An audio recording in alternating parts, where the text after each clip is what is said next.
Welcome back students. आज हम लोग एक्सरसाइज 8.2 का 6th क्वेश्चन सॉल्व करेंगे। देखिए 6th क्वेश्चन में कहा गया show that the line segments joining the mid points of the opposite sides of a quadrilateral bisect each other. यानी अगर आपके पास एक क्वाड्रिलेटरल है, suppose we have a quadrilateral ABCD। हमारे पास एक क्वाड्रिलेटरल ABCD है, इसकी अपोजिट साइड्स के मिड पॉइंट को मिलाने वाली लाइंस एक दूसरे को बाइसेक्ट करती हैं, हमें ये प्रूव करना है। तो let mid point of AB is EFGH, ये हमने इनके मिड पॉइंट्स मान लिए। अब हमें प्रूव क्या करना है कि जो ये लाइंस हैं EG और HF एक दूसरे को बाइसेक्ट करेंगे, ये हमें प्रूव करना है। सबसे पहले हम गिवन लिखेंगे। गिवन में हमें मालूम है ABCD इज ए क्वाड्रिलेटरल, और क्या मालूम है ABCD एक क्वाड्रिलेटरल है, साथ साथ EFG and H are the midpoints of the sides। कौन कौन सी साइड्स हैं? AB, BC, CD, DA respectively. ये हमने लिख दिया गिवन में। अब हमें जो प्रूव करना है वो लिख दें। We need to prove that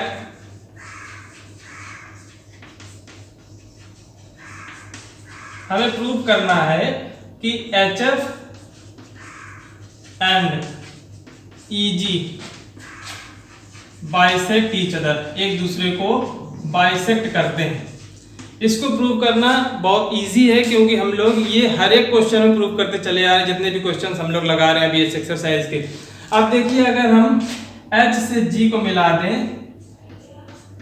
G से F को मिला दें, F से E को मिला दें और H से E को मिला दें, तो इन मिड पॉइंट्स को मिलाने वाला जो क्वाड्रिलेटरल होता है, इस क्वाड्रिलेटरल को हमने हर क्वेश्चन में, लगभग हर क्वेश्चन में इस क्वाड्रिलेटरल को हमने पैरेललोग्राम प्रूव किया है। क्यों पैरेललोग्राम प्रूव किया है? जैसे हम डायगोनल A से C को मिला देते हैं तो हम देखते हैं कि जो GH है वो AC के पैरेलल होता है और हाफ ऑफ AC होता है। इसी तरह EF AC के पैरेलल होता है, हाफ ऑफ AC होता है। इसका मतलब EF और GH दोनों पैरेलल और बराबर होते हैं, तो हम कह देते हैं EFGH एक पैरेललोग्राम है। अब अगर ये एक पैरेललोग्राम है तो हम कह सकते हैं कि पैरेललोग्राम के डायगोनल एक दूसरे को बाइसेक्ट करते हैं। हमारा क्वेश्चन कंप्लीट हो गया। देखिए किस तरह से लगाएंगे प्रूफ। कंस्ट्रक्शन भी आप देख सकते हैं। कंस्ट्रक्शन में हमने EGFE इस क्वाड्रिलेटरल को मिलाया, साथ साथ डायगोनल AC को मिलाया। ये आप कंस्ट्रक्शन लिख लेंगे। प्रूफ में हम देखें, इन ट्रायंगल ADC, इस ट्रायंगल ADC में, in triangle ADC H and G are the midpoints, H and G are the midpoints of sides। इस ट्रायंगल की दोनों साइड्स AD और DC के मिडपॉइंट्स H और G हैं, of the sides AD and DC। So by midpoint theorem, यहाँ पे हम midpoint theorem अप्लाई करेंगे।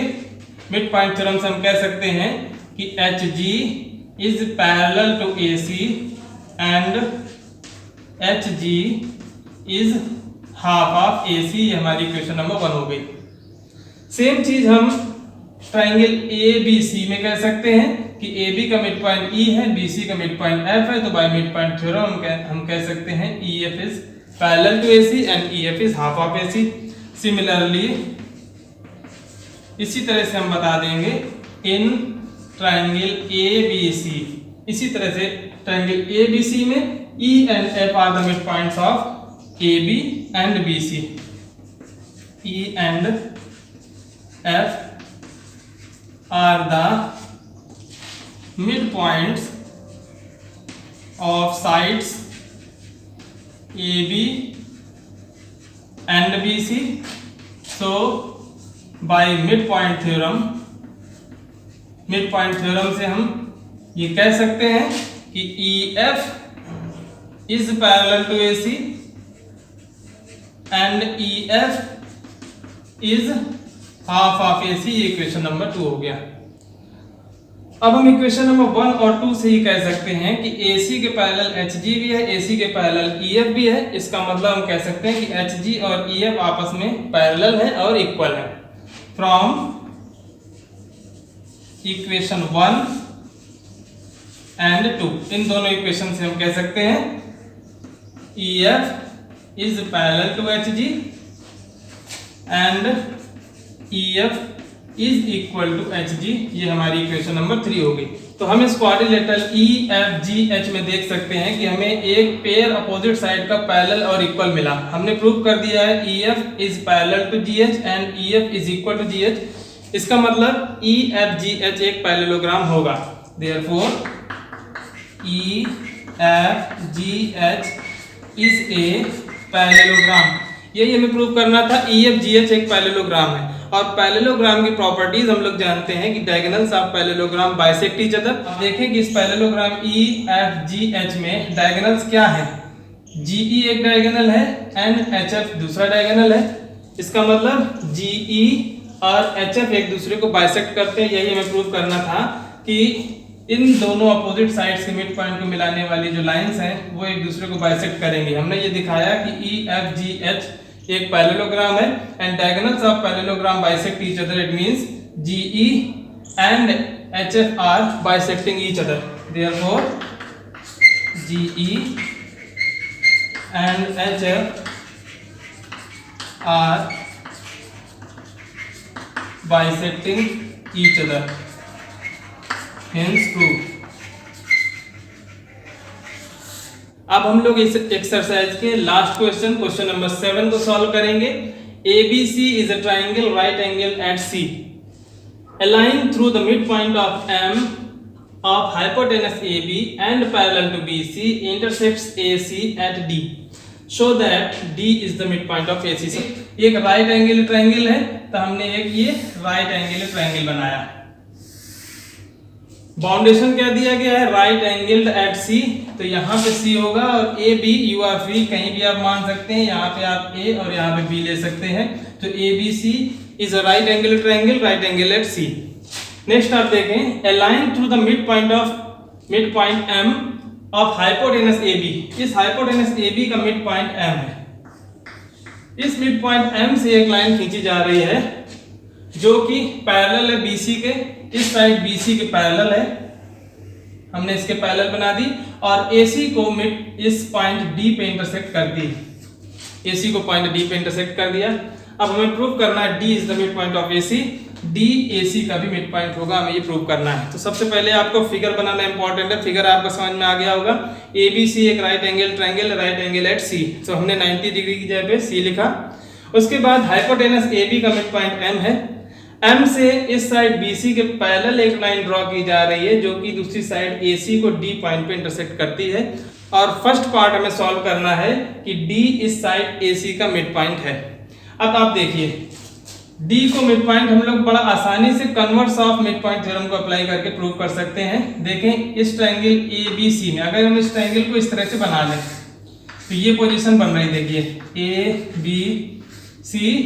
ABCDM, इस तरह की पोजीशन बन रही। आपको मालूम है कि इस ट्रायंगल में ये साइड इसके पैरेलल है, साथ साथ M is the mid point of AC।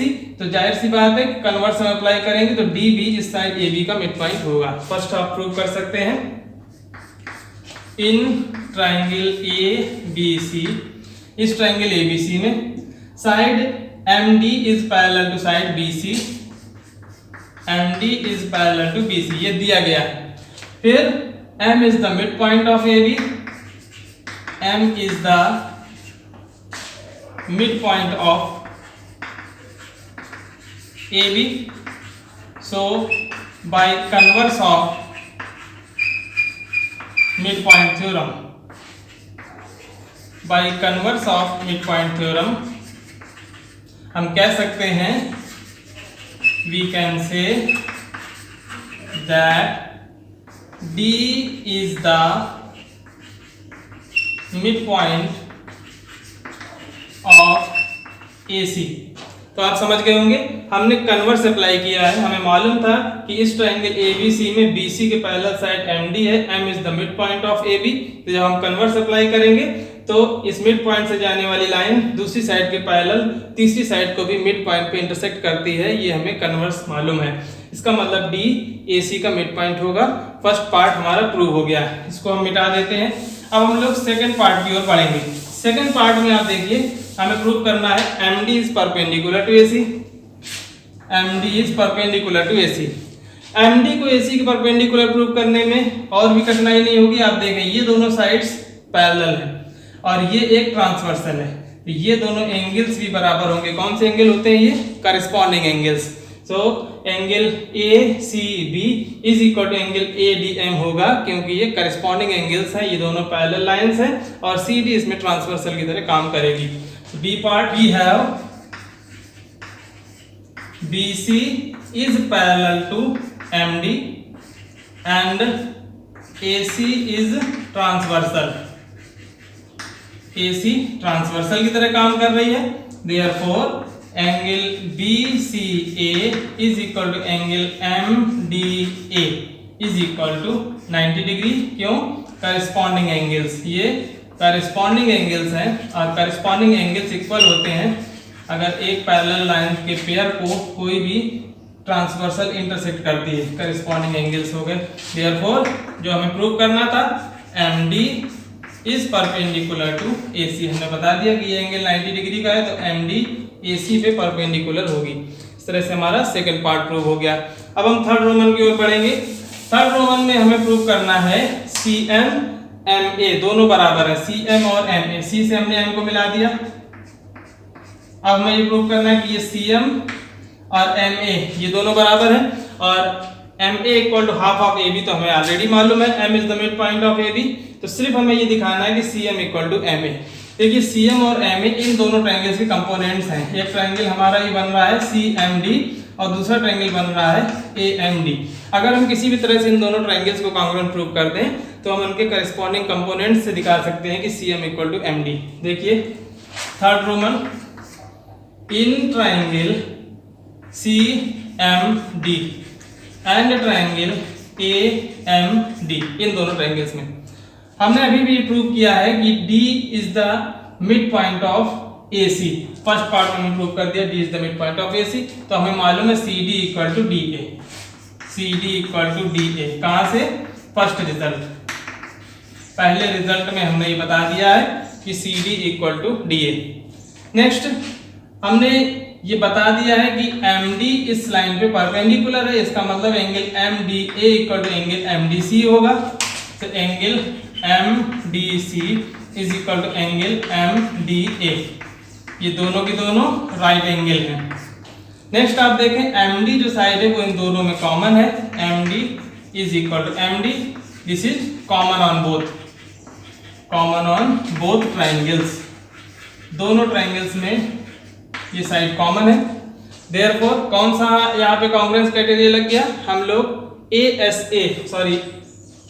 कौन सा यहाँ पे कॉन्ग्रुएंस क्राइटेरिया लग गया? हम लोग SAS कॉन्ग्रुएंस क्राइटेरिया यहाँ पे अप्लाई कर सकते हैं। बाय SAS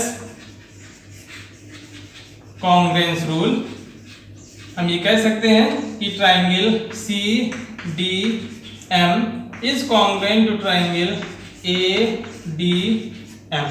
जब ये दोनों ट्रायंगल्स कॉन्ग्रुएंट है तो इनके करेस्पॉन्डिंग कंपोनेंट्स भी इक्वल होंगे। इसका मतलब ये कह सकते हैं CM is equal to AM। Therefore by CPCT CM is equal to AM, यही प्रूव करना था। Also we know that M is the mid point of